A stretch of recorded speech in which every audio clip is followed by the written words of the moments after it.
Sain UU, tasain UU, yang artinya halo Rebahaners, dimanapun kalian berada, bagaimana kabarnya? Kembali lagi bersama saya John Steele in the house. Salah satu film yang lagi-lagi sebenarnya sudah saya bahas sekitar 2 tahun yang lalu dengan pembawaan yang masih lelengkah halu alias masih meraba-raba dan tidak seberadrenalin sekarang. Berjudul Undisputed tahun 2002. Film ini juga menjadi pencetus ikon adrenalin di channel IQ7 ini, sehingga daripada terlalu banyak deg-degan di awal, langsung saja pasang handsfree, simetriskan pusus serbahan, kencangkan celana dalam, selamat menonton dan cekicrot. Get it when I get back.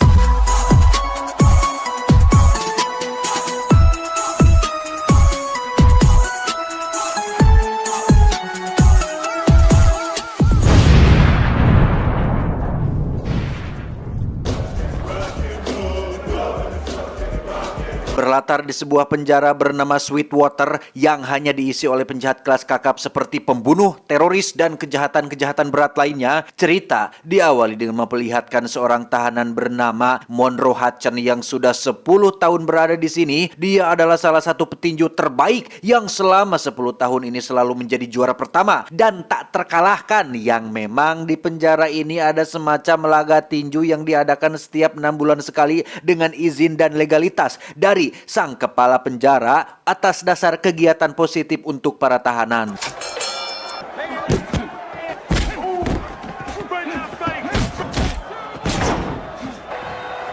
Beralih keluar penjara, lebih tepatnya di Las Vegas, di mana kita akan diperkenalkan pada seorang juara tinju kelas berat dunia bernama George Chambers, atau sering dipanggil dengan nama Iceman, julukan yang disematkan berkat aura dinginnya dalam setiap menjatuhkan lawan-lawannya, di mana saat ini Iceman sedang tersandung kasus pemerkosaan yang dituduhkan oleh salah satu teman wanitanya. Entah tuduhan ini benar atau tidak, Iceman yang dikenal arogan pun harus ikhlas menerima fakta bahwa dirinya akan mendekam di penjara Sweetwater untuk waktu yang tidak bisa ditentukan sampai ditemukannya bukti-bukti kuat yang bisa meringankan tuduhan tersebut.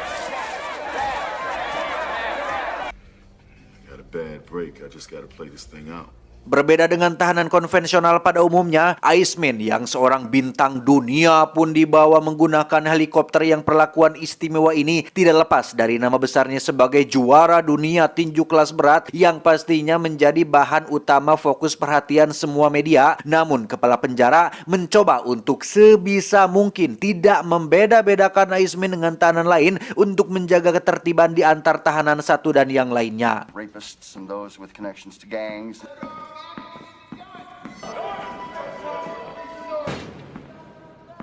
Lagi, kita akan melihat sesuatu yang menarik dari si Iceman ini. Kita tahu bahwa tahanan baru alias junior biasanya akan takut, ketar-ketir, atau setidaknya gugup lah pertama kali masuk penjara. Iceman, nehi tidak seperti itu. Karena titelnya sebagai petinju nomor 1 dunia membuat Iceman tidak sedikit pun merasa takut. Justru malah teman satu kamar selnya yang lebih lama tinggal di sinilah yang dia buat gugup dengan keberadaan Iceman di tempat ini. I want no trouble, champ. Tak lama muncullah seorang tahanan aki-aki bernama Ripstein yang diketahui merupakan orang berpengaruh yang lumayan populer di kalangan dunia tinju. Bahkan Iceman sendiri pun dititipi salam oleh manajernya sendiri kepada Abah Ripstein ini. Beliau dengan begitu beraninya mengatakan jika Iceman tidak pantas menjadi petinju nomor 1 di dunia. Iceman diklaim tidak pernah melayangkan kombinasi pukulan, jarang menggerakkan kepala saat bertahan, hanya berfokus bagaimana caranya melayangkan pukulan telak untuk menjatuhkan lawan. Yang jika Iceman berpikir dirinya tidak bisa dikalahkan, maka dia sudah salah besar, karena di sini, di penjara ini, ada seorang petinju underrated yang jauh lebih baik dan jauh lebih hebat dan jauh lebih unggul dibandingkan dengan Iceman ini. Monroe.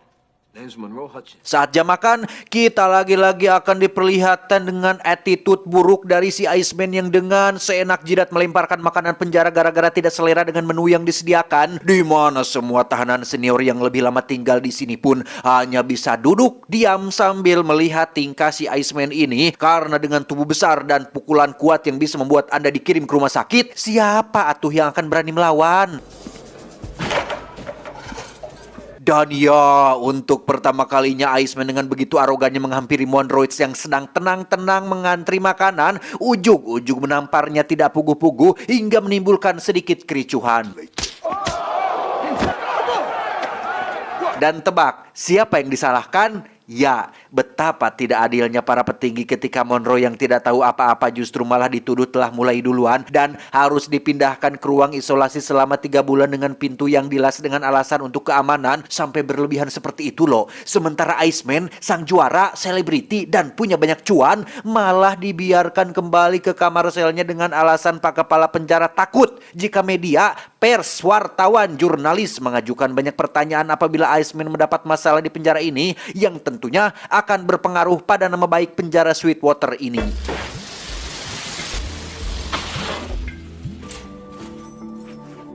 Saat jam istirahat di lapangan, Iceman terlihat sedang duduk bersama teman sekamarnya dan diberitahu tentang salah satu tahanan bernama Redback yang sering merasa jika dirinya adalah manajernya Monroe Hutchins di penjara ini. Sehingga Iceman yang masih gregetan terhadap Monroe pun iseng melempar Redback dengan batu kecil, lantas memintanya untuk melayangkan satu pukulan gratis agar terlihat keren di depan semua tahanan. Dan tiba-tiba...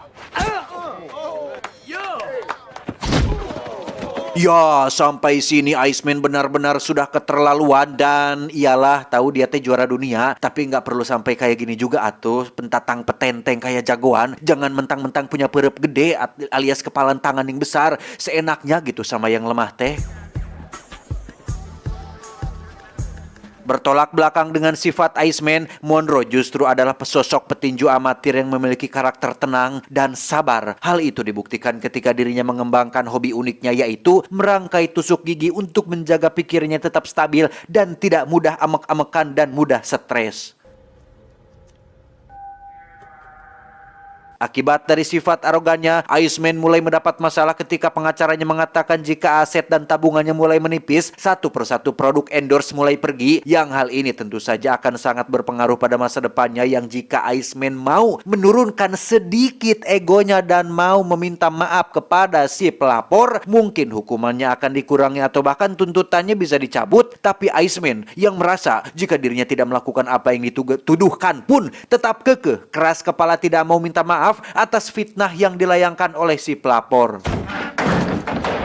So it don't matter whether I did it or not. Tak hanya itu saja, akibat sifat arogannya yang tidak mau bergaul dengan siapapun, Iceman mulai menjadi target utama para tahanan kuat di penjara ini. Salah satunya adalah pria bertubuh tinggi besar dengan geng kulit putihnya yang ingin menguji kesombongan si Iceman ini. Tapi hanya dengan satu kali pukulan saja, pria itu langsung ngejengkang tak berdaya dan kapok melakukan hal seperti itu lagi. Tak sampai situ saja, Iceman bahkan didatangi oleh seorang primadona penjara alias tahanan paling cantik di penjara ini. Maksudnya tahanan yang merasa jika dirinya paling cantik dan seksi di penjara ini, di mana si cantik ini diutus oleh geng kulit hitam untuk bergabung dengan kelompoknya dan menjelaskan jika Iceman terus sendirian dan tak punya teman, maka lama-lama dirinya akan tersingkirkan. Tak terima diancam seperti itu, Iceman pun mendatangi bos dari geng kulit hitam dan... You wish to come and join with us? Ya, yang pertama kali Iceman lakukan adalah menamparnya kemudian menghajar seluruh anak buahnya sehingga mereka tidak akan lagi berani macam-macam mengganggu ketentraman Iceman di penjara ini. Alhasil, Bapak Kepala Penjara dan seluruh staf pun bingung harus biji mana lagi. Beliau-beliau ini merasa bersalah antara harus menghukumnya atau dibiarkan saja. Sehingga Iceman diperingatkan untuk jangan membuat kericuhan lagi karena jika tidak, maka mereka akan menghapus akun Instagramnya secara permanen. Barulah Iceman terdiam dan mau nurut. Anything I want because people love a guy who can fight. Beralih ke Monroe yang sudah berhasil menyelesaikan karya seni dari tusuk gigi, di mana kita akan diperlihatkan masa lalu Monroe sekaligus alasan dia di penjara seumur hidup yang ternyata Monroe memergoki istri sahnya sedang selingkuh dengan pria lain dan membunuh pria berdebah itu hanya dengan tangan kosong sehingga pengadilan menyatakan jika latihan keras yang dijalaninya membuat Monroe menjadi sosok yang berbahaya dan dianggap sebagai senjata hidup yang mematikan. Tapi terlepas dari tindakannya yang salah, kita semua pastinya sepakat untuk setuju dengan tindakan yang Monroe ambil karena harga diri seorang laki-laki ataupun suami harus bisa dijaga dengan baik entah bagaimanapun caranya.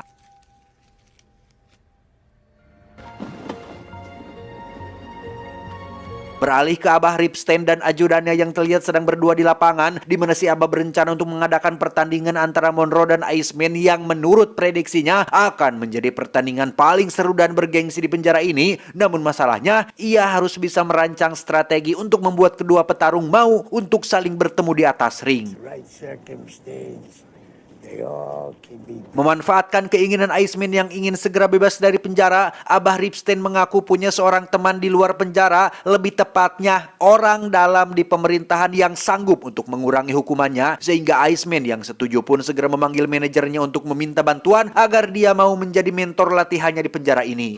Mandy Ripstein says it, then it's the real deal.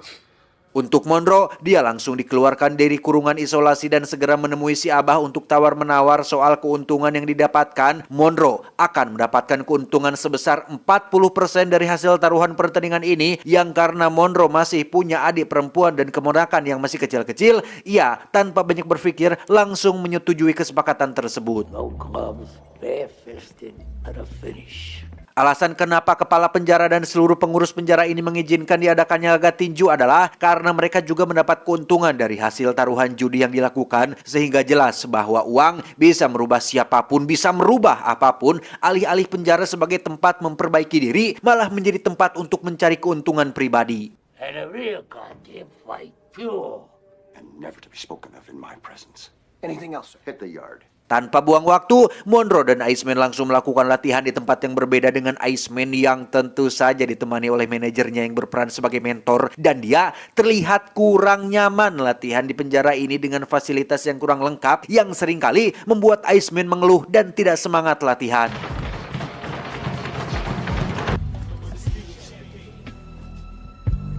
Berbeda dengan Monroe yang sudah terbiasa sederhana dan apa adanya, ia bahkan melakukan jogging tepat di cuaca dingin untuk menunjukkan siapa yang lebih bertekad kuat di antara mereka berdua. Yeah, baby, that's right, yeah. Be a lot more hitting. Di sela-sela latihan menuju laga tanding, mereka berdua tak sengaja berpapasan di kamar mandi, di mana semua tahanan yang melihat sempat deg-degan akan terjadinya sedikit pertarungan singkat untuk pemanasan. Namun Iceman yang dikenal arogan dan sulit mengendalikan diri ternyata kali ini mampu menahan emosinya, saking inginnya dia secepatnya bisa keluar atau bebas dari penjara. Namun kata-kata yang terlontar dari mulutnya tetap sangat-sangatlah pedas dan kasar, lebih menjurus ke menghina perbedaan status sosial di antara mereka berdua, miskin dan kaya maksudnya. Namun Monroe yang sejak awal selalu tenang pun sama sekali tidak membalas penghinaan itu, dan justru malah menyarankan Iceman untuk semangat, giat berlatih, dan jangan lupa minum air yang banyak agar tidak radang tenggorokan. 16 hari menjelang laga tanding terjadi kerusuhan saat ketua geng kulit putih memprovokasi semua tahanan untuk mengelulukan nama Monroe supaya Iceman kena mental, karena dengan sifat arogannya tentulah tidak ada satupun orang yang menyukai si Iceman ini. Alih-alih kena mental, Iceman justru malah berjoget sebelum kericuhan benar-benar terjadi.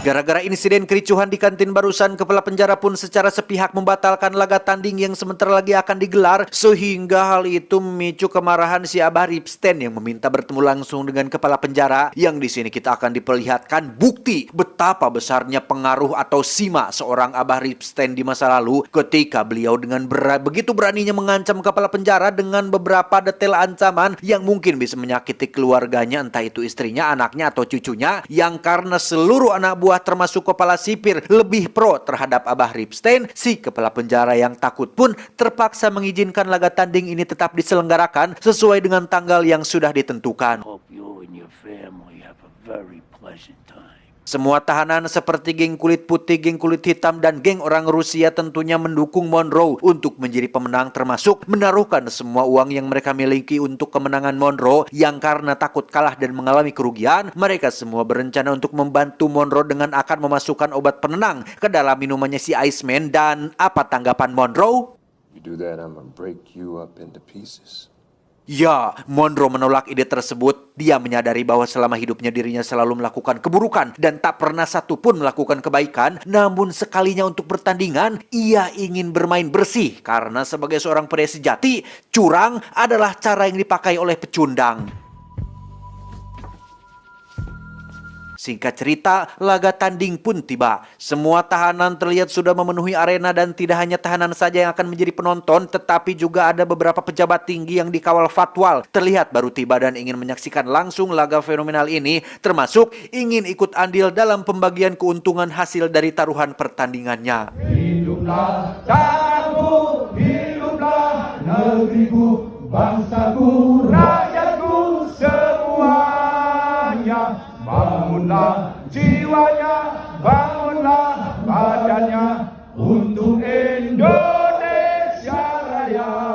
Setelah menyanyikan lagu kemerdekaan, MC mulai membacakan satu persatu aturan yang lain daripada yang lain. Di antaranya, tidak akan ada wasit yang menghentikan pertandingan, tidak akan ada batas ronde yang ditentukan, sehingga semuanya tergantung kepalan tangan. Barang siapa mampu menjatuhkan lawan, maka dialah yang akan menjadi pemenang.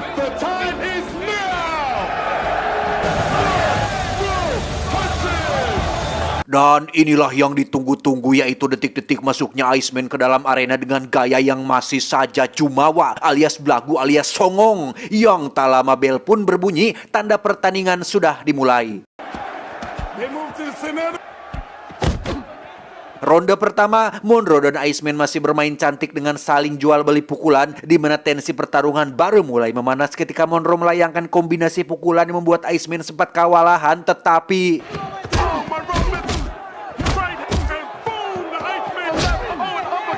ya, tepat saat bel berbunyi tanda ronde pertama berakhir, Monroe dipukul jatuh oleh bogeman keras yang dilayangkan Iceman, di mana semua penonton langsung riuh meneriaki Iceman yang dianggap hanya sedang beruntung saja.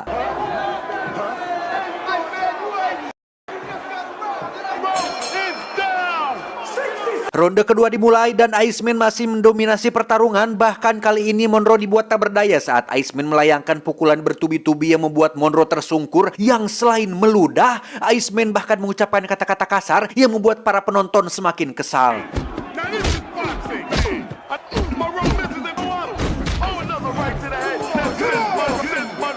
Bel pun berbunyi tanda ronde ketiga dimulai. Kali ini Monroe mulai bisa membaca permainan, di mana ia masih terpojok dengan pukulan telak yang dilayangkan oleh Iceman. Tapi pada satu titik, Monroe berhasil membalikkan keadaan ketika hook kirinya bersarang tepat di wajah Iceman yang langsung membuat dia terhuyung dan roboh untuk pertama kalinya dalam sepanjang karir tinjunya.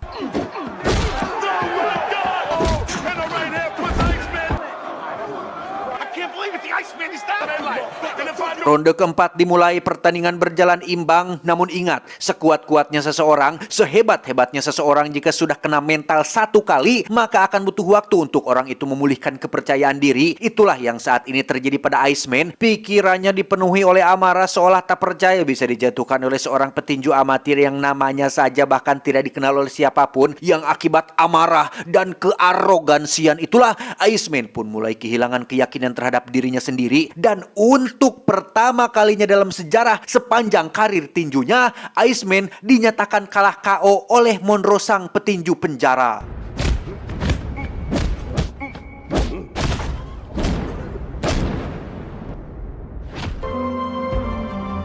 Beberapa waktu berlalu, diketahui Abah Ripstein meninggal dunia 3 minggu setelah laga tersebut. Namun ia tetap menepati janjinya dengan memberikan 40% uang hasil taruhan kepada Monroe dan Iceman yang mendapat pembebasan bersyarat dan dinyatakan tidak bersalah setelah si pelapor ternyata hanya sedang emosi dan baper saja. Jadi sebenarnya si Iceman ini tidak benar-benar memperkosa si korban. Bahkan saat ini Iceman sedang mengikuti laga tinju dengan seorang petinju terkenal dengan masih memegang sabuk juaranya sebagai petinju nomor 1 di dunia. Meski semua orang di luar mengeluh-elukan nama Iceman dan menganggapnya sebagai yang terbaik, namun Redback dan semua tahanan di penjara Sweetwater tahu betul siapa juara sejatinya. Yang sesuai dengan judul film ini, yaitu Undisputed, Monroe adalah juara sejati yang asli dengan 69 pertandingan tanpa kalah dan tanpa ingin mendapat pujian dari siapapun. Tamat, ending yang cukup memonrokan. Pesan yang bisa kita ambil dari film ini adalah jangan sombong, sadarlah bahwa keberhasilan yang diraih tidak pernah terlepas dari bantuan orang lain. Ingat, dan janganlah kamu berjalan di muka bumi ini dengan sombong, karena sesungguhnya kamu sekali-kali tidak dapat menembus bumi, dan sekali-kali kamu tidak akan sampai setinggi gunung. Surat Al-Isra ayat 37.